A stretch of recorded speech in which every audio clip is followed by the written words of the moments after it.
Aldi at Stores with Aldi Books, and I'm here to talk about these 3 books today. I've been putting this off for quite a while because it's hard to get all my thoughts out. I should have done it earlier because now I just can't even focus, but you know, I'm gonna do my best, and please be patient with me, and let's just dive right in. So I'm gonna start this out with a quote or a little excerpt from an interview with Barbara Kingsolver that Sean, the book maniac, told me about when we were talking about Homeland, which is the short story we just reviewed, also by Barbara Kingsolver. So this is in reference to a Sherman Alexie quote, and he says, well, here we go. The Native American writer Sherman Alexie has implicated Kingsolver among Indian posers who make claims of authority as something they're not. Kingsolver says that when he first made the criticism in the 1990s, I was surprised. So I called him up. He said he hadn't read any of my books, she adds. I'm very cautious about appropriating or representing a view I don't have legitimate authority to represent, because I don't want to take the place of someone who could do that better. I don't write characters from a point of view I don't inhabit. My Congo novel is seen through a bunch of white Southern girls. It's my choice, but I make it carefully. So she's talking about the main point of view of the book. She always writes it from, in some way, from her own viewpoint. So, diving in here to The Lacuna, which I read recently. I loved this. Oh my goodness. I didn't think I could love a book more than the Poisonwood Bible. Or one of hers, I should say. But this one, like, I can't decide which one I like more. I adored this book. So it starts out in the 30s. You've got a young boy, Shepard, who his dad is a white guy from the States, Virginia. He's kind of a businessman, I think, dabbling in the government a little bit. And then his mom is from Mexico. And so they don't stay together, and the boy ends up kind of growing up between them, mostly with his mom in different locations in Mexico. And then he did spend some time at a private school in Virginia, you know, where his dad lived. And I just enjoyed his experiences. He ends up meeting Diego Rivera and getting into the revolutionary art scene with Frida Kahlo. And through them, he meets Lev Trotsky and works for him for a bit, all, you know, in rural Mexico. And it was just fascinating and charmingly written. And I didn't realize till well past the halfway point what Barbara Kingsolver was saying, and wow, was it powerful. Shepard ends up becoming an author himself and writing books about the Aztecs and becoming very famous with them. He gets a stenographer who becomes kind of like his personal assistant, and this woman is from the hills of Appalachia. Very, very wise woman, as Shepard is a wise guy too. Not a wise guy, you know, a smart man. And the two of them become the moral compass. They're the moral compass of this novel. So you get Barbara Kingsolver. She always writes very powerfully from a position of the environment or societal issues, politics. She's a deep thinker, and all of her novels exhibit that. And this one, her moral compass, you hear her thoughts through these two people, and it's really profound. I mean, even in the small details, like Shepard, as an adult, he has a couple cats. He ends up with cats. And he names them, I forget their Spanish names, but they translate to Gossip and Spark. So this book travels from the 1930s through World War II and then on into the communist Red Scare, and very insightful the way it's written. I didn't realize all of this had gone on with implicating people unfairly. And I mean, I knew that, but this is just really enlightening to the time period. And I have a quote here that I wanted to share with you from it. And this is the two talking, Shepard and Violet Brown, his stenographer. And he says he's talking about his own books, his own writing here. Is that meta? Maybe it is. Anyway, no, I've known brave men. Lev saw his children murdered and never gave in. Even young boys like Sheldon Hart. I'm told they loved life even more than I do. It's why they became revolutionaries and ended up bludgeoned or dead in a lime pit. She stood waiting for a happier ending, I suppose. What we end up calling history is a kind of knife, slicing down through time. A few people are hard enough to bend its edge, but most won't even stand close to the blade. I'm one of those. We don't bend anything. You do, though. Look here. I've got boxes of letters downstairs, as you said yourself. People telling how you saved their day. Do you think that's ordinary? I gave them a lark, a few hours to forget about a disappointing family or a boss who's a tyrant. But all that mess is still there when the book ends. I don't save people. The corners of her mouth turned down. Mr. Shepard, here's your trouble. You don't know your own strength. I think she's really alluding here to the power of the written word, and like she said, her responsibility as an author to, you know, be careful of what she's saying and whose voice she's representing, and all of that. So, loved that book so much, and one of those that I would, at the end, would have loved to dive back into it again and reread it immediately. It just, there was so much in there. Excuse me. Itch. And then for Black History Month, I read The Last Thing You Surrender by Leonard Pitts Jr. And this is also World War II. This is completely focusing on World War II. And man, was it good. So, whew, there are so many perspectives in this book. You start out from the perspective of a white guy who's, you know, a young officer in the, I guess, Army or Navy. He's on a ship.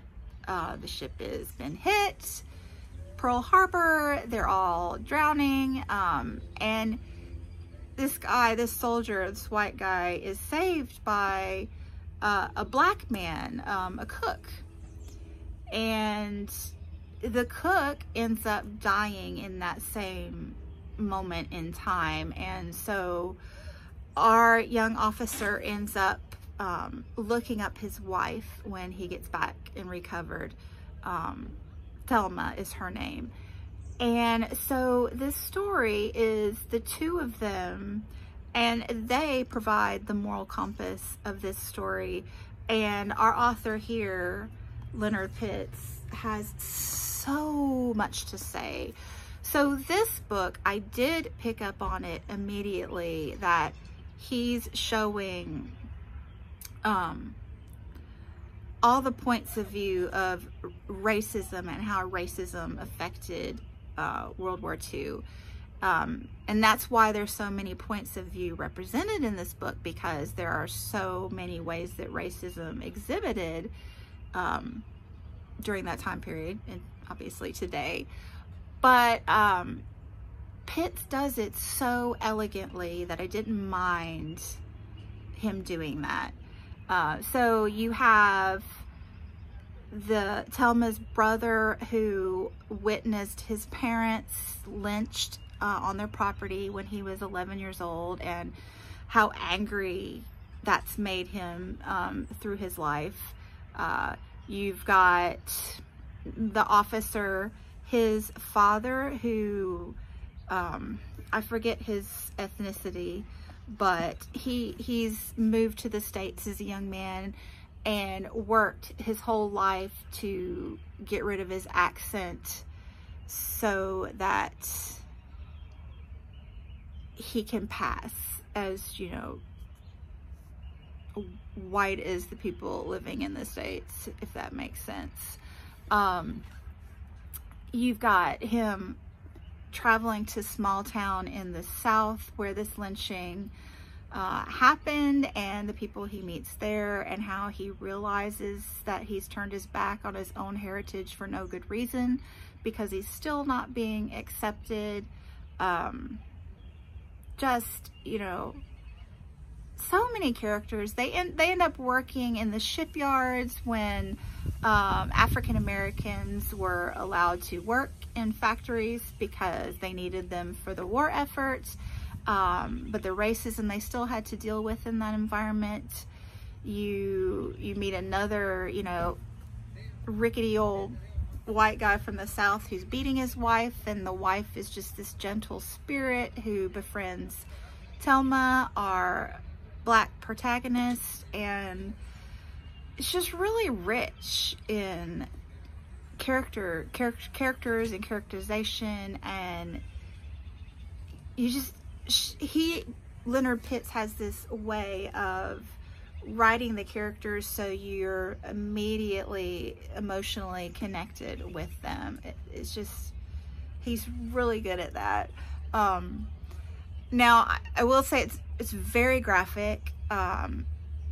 You've got the racism in the army with the soldiers between the Japanese and the Americans, and how brutal they were with each other out in the field.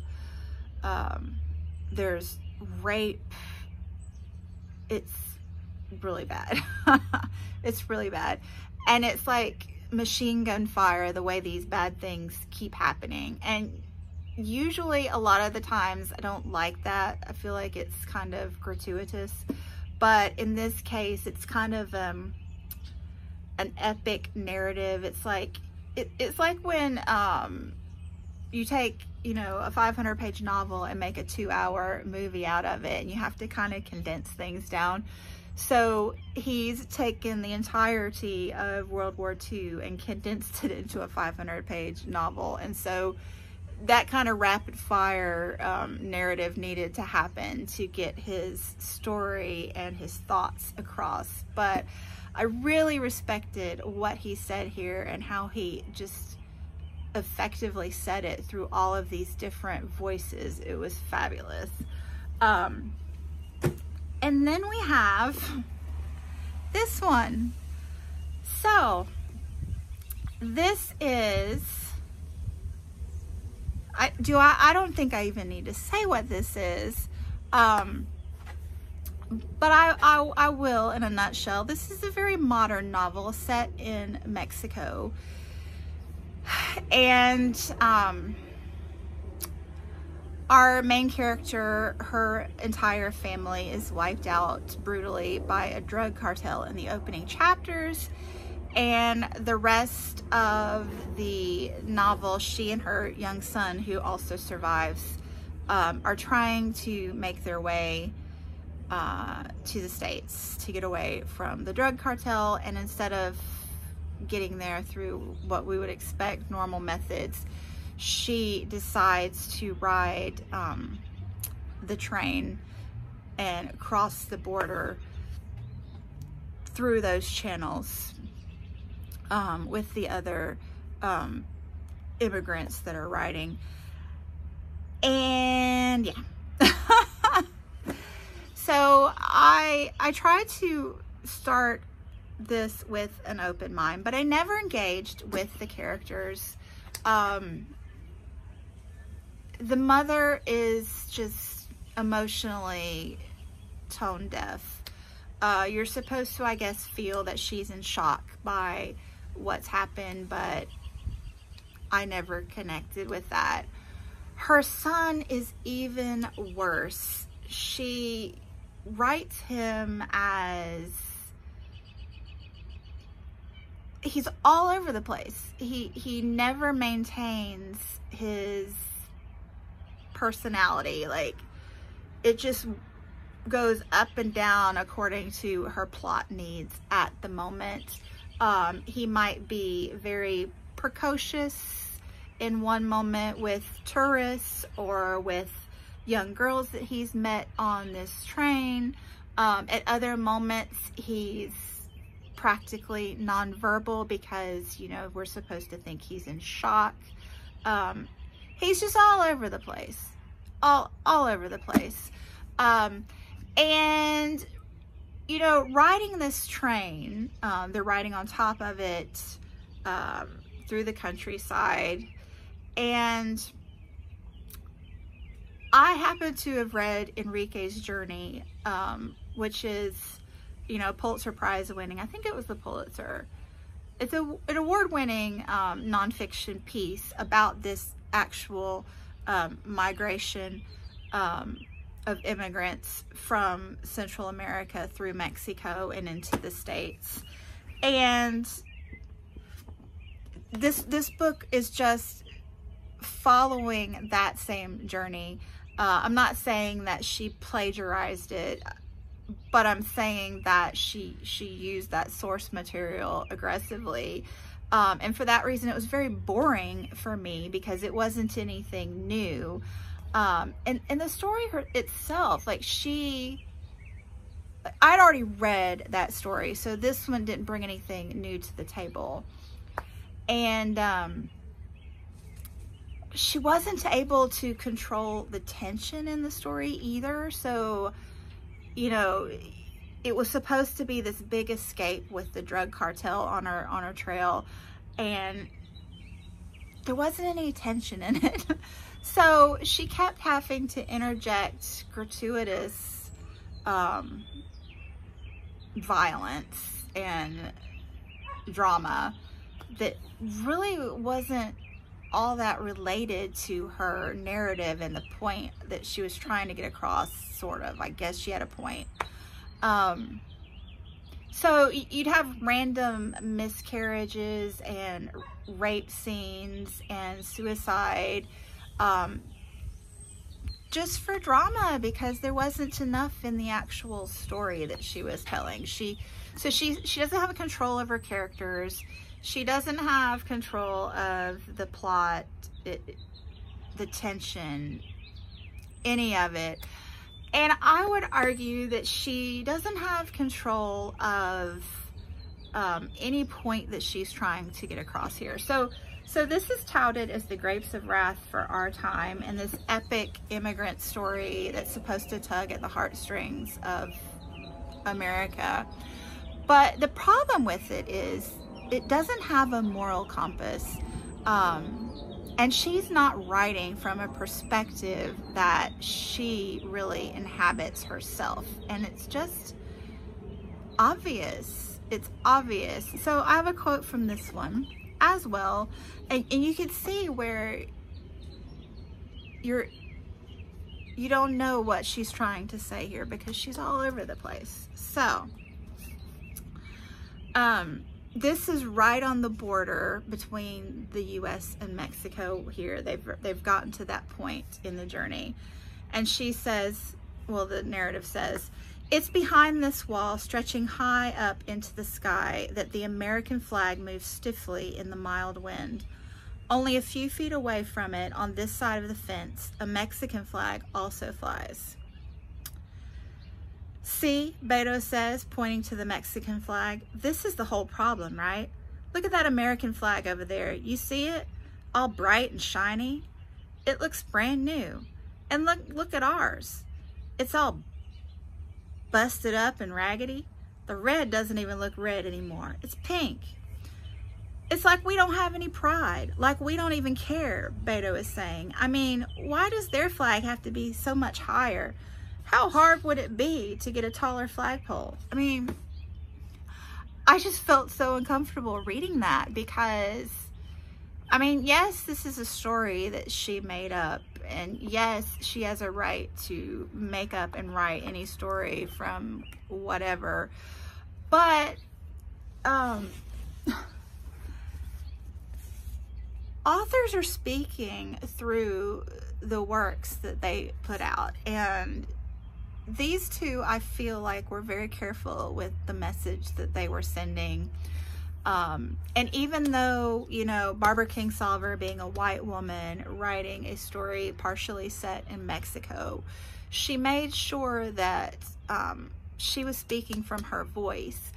And Leonard Pitts, an African-American man, telling this story from so many walks of life and peoples, the message in the story was speaking through his voice and his experiences. This one, that excerpt I read, I just felt like she didn't have any business saying what she said there. And it just, yes, the character, the Mexican teenager, young adult, was saying that, but she was saying it through his voice, and yeah, not so much. So anyway, whew, I hope you got something out of that. I did my best. These two, highly recommend. This one, if you want to read it, by all means. I really think that you would do better to get it at your library or maybe at the used bookstore.